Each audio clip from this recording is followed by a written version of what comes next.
নমস্কার প্রিয় পাঠক পাঠিকা, অল্প স্বল্প প্রেমের গল্প ইউটিউব চ্যানেলে আপনাদের সবাইকে স্বাগতম। নতুন নতুন প্রেমের গল্প শুনতে আমাদের চ্যানেলকে সাবস্ক্রাইব করে আমাদের পাশে থাকুন। আর গল্প যদি ভালো লাগে তাহলে লাইক, কমেন্ট, শেয়ার করে অন্যদের শোনার সুযোগ করে দিন। আজকের গল্প প্রথম প্রেম। তাহলে কথা না বাড়িয়ে গল্প শুরু করা যাক। এখন শুরু হচ্ছে একটি মিষ্টি প্রেমের গল্প, প্রথম প্রেম। শ্রাবণের একভেজা বিকেলে কলেজ ক্যান্টিনের কোণে বসেছিল অর্ণব, হাতে কবিতার বই। বাইরে তখনও টিপটিপ বৃষ্টি পড়ছে। হঠাৎ দরজায় চোখ পড়ল তার। সে দেখল কালো শাড়িতে, হাতে কফির মগ নিয়ে ভেতরে ঢুকলো একটি মেয়ে। খোলা চুলে বৃষ্টির কয়েক ফোঁটা মুক্তোর দানার মতো লেগে আছে। অর্ণব মন্ত্রমুগ্ধের মতো হা করে দেখল তাকে। ক্যান্টিনে তখন আর কেউ ছিল না। কথায় কথায় তো ভুলে গিয়েছি মেয়েটির পরিচয় দিতে। মেয়েটির নাম শ্রেয়া। শ্রেয়া ও অর্ণব একই ক্লাসে পড়ে। অর্ণব আগে থেকেই চিনত শ্রেয়াকে, তবে কখনো সাহস করে শ্রেয়ার সাথে কথা বলতে পারেনি। এবার আসি মূল গল্পে। অর্ণব শ্রেয়াকে ওইভাবে কখনো দেখেনি, তাই সে সব ভুলে গিয়ে শ্রেয়ার কাছে চলে যায় কথা বলার জন্য। অর্ণব বই বন্ধ করে উঠে গেল তার দিকে। আপনার কফি মুখটা বিগড়ি ভিজে গেছে, অর্ণব ইতস্তত করে বলল। শ্রেয়া হাসল, সেই হাসি যেন মেঘলা দিনে হঠাৎ এক চিলতে রোদ। খুব মিষ্টি। অর্ণবের মনে তখন ভালো লাগা শুরু হয়ে গেছে। সেই শুরু, কফি মগ, কবিতার বই আর বৃষ্টির অজুহাতে দুজনের কথোপকথন গড়াল বন্ধুত্বে। তারপর প্রকৃতির নিয়মে ভালো লাগা থেকে ভালোবাসা শুরু হতে বেশি সময় লাগলো না। অর্ণব ছিল অন্তর্মুখী আর শ্রেয়া ছিল প্রাণবন্ত। দুজনের জগতের মধ্যে অনেক তফাৎ থাকলেও তাদের ভালো লাগা ছিল এক। তারা ঘন্টার পর ঘন্টা কাটাতো পুরনো বইয়ের দোকানে, আলিপুর চিড়িয়াখানার সবুজ ঘাসে কিংবা গঙ্গার ধারের শান্ত সিঁড়িতে। অর্ণব তার সবথেকে গোপন স্বপ্নগুলো বলতো শ্রেয়াকে, আর শ্রেয়া শোনাতো তার ছেলেবেলার দুষ্টুমির গল্প। এক সময় বন্ধুত্বটা কখন যেন ভালোবাসায় বদলে গেল, তারা নিজেরাই টের পেল না। প্রথম প্রেমের সেই চাপা উত্তেজনা, চোখের ভাষা আর না বলা কথাগুলো তাদের চারপাশে এক অন্য জগৎ তৈরি করত। তারা একে অপরের দিকে তাকিয়ে থেকে ঘন্টায় পর ঘন্টা কাটিয়ে দিত। এক সন্ধ্যায় ভিক্টোরিয়া মেমোরিয়ালের পিছনের লেকে তারা নৌকায় ভাসছিল। আকাশ তখন কমলা রঙে রাঙা। অর্ণব সাহস করে শ্রেয়ার হাতটা ধরল।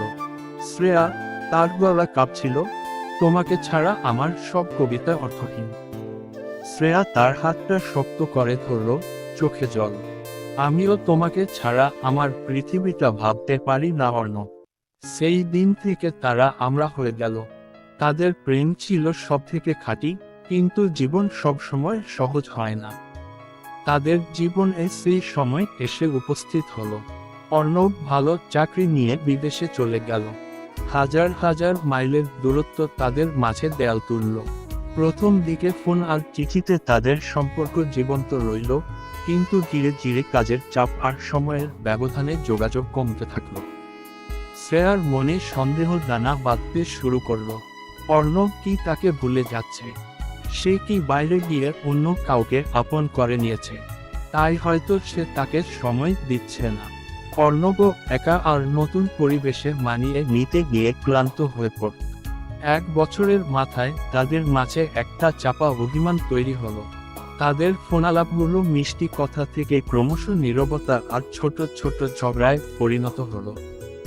একদিন গভীর রাতে দুজনেই কঠিন সিদ্ধান্ত নিল, হয়তো এই দূরত্ব আর সম্ভব না। তারা সম্পর্কটা সেখানে শেষ করে দিল, নিজেদের কষ্টকে লুকিয়ে। 5 বছর কেটে গেছে। অর্ণব 7 দিন আগে বিদেশ থেকে ফিরেছে, তবে তার ভেতরে সেই পুরনো প্রাণবন্ততা নেই। সে এখন তার পুরনো কলেজে একটি অতিথি অধ্যাপকের চাকরি নিয়েছে। সেদিনের সেই ক্যান্টিনটা আজও আছে। একদিন ক্লাস শেষে অর্ণব ক্যান্টিনে কফি খেতে গেল, ঠিক সেই কোণার টেবিলে যেখানে তারা প্রথম বসেছিল। সেখানে একজন মহিলা বসেছিলেন, পরনে সেই কালো শাড়ি, হাতে কফির মগ। তার চুল সামান্য ছোট হয়েছে, মুখে এসেছে এক শান্ত পরিণত ভাব। অর্ণবের হৃদস্পন্দন হঠাৎ দ্রুত হলো। শ্রেয়া। শ্রেয়া মুখ তুলে তাকালো, চোখ দুটো উজ্জ্বল হলো এক মুহূর্তে। সে উঠে দাঁড়ালো। অর্ণব। তুমি কবে ফিরলে? তাদের মাঝের 5 বছরের নীরবতা যেন মুহূর্তে ভেঙে গেল। অর্ণব দেখল শ্রেয়া এখনো সেই বৃষ্টি ভেজা মিষ্টি হাসিটা ধরে রেখেছে।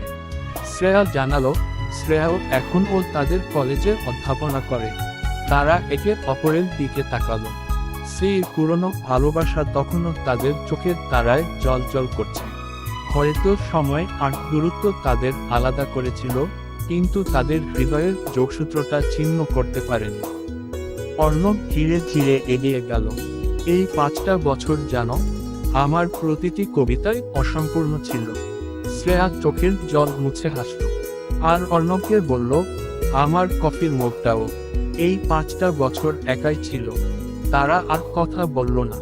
অর্ণব তার হাতটা বাড়িয়ে দিল আর শ্রেয়া দেখা না করে সেই হাত ধরল।